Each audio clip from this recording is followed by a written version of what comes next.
Cikgu nak baca buku cerita. Sana dia tulis apa? Rumah. Rumah. Okey, dia tulis bintang di langit. Bintang dia langit. Bintang di langit.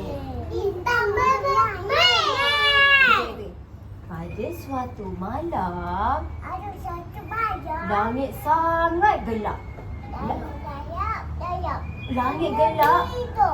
Kita tidur, betul. Langit gelap. Tapi adik tidur kat sini. Rumah dia.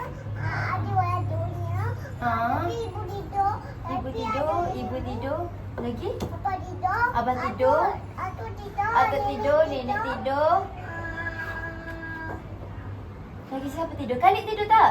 Tidur. Tidur dekat mana? Tidur dekat? Rumah. Okey, malam kan kita tidur. Langit gelap. Takut tak?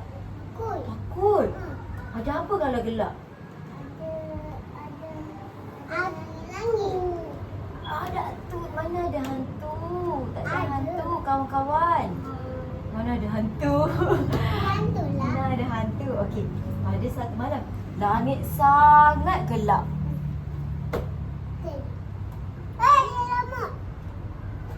Dia nak sesuatu. Bintang cantik menghiasi langit malam. Tengok. Mana? Bintang. Mana bintang? Ni. Atas sini atas. Atas bintang. Malam-malam ada bintang. Bintang. Okey. Ayah pergi tidur. Apa tidur lah. Nenek tidur, adik tidur, ibu tidur. Atuk tidur. Semua tidur. Bintang tidur tak? Tak. Kawan-kawan, itu adalah Bintang. bintang. Sebut. Bintang. Tapi. Cikgu. Apa? Tadi adik wajib dengan abang. Bayi ada bunyi ambil pintu bau. Apa? Ambil pintu bau. Ambil apa?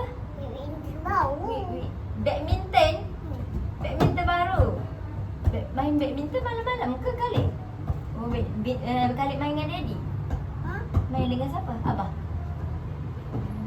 Kita ni. Kawan-kawan, itu adalah bintang. Sebut bintang, okey?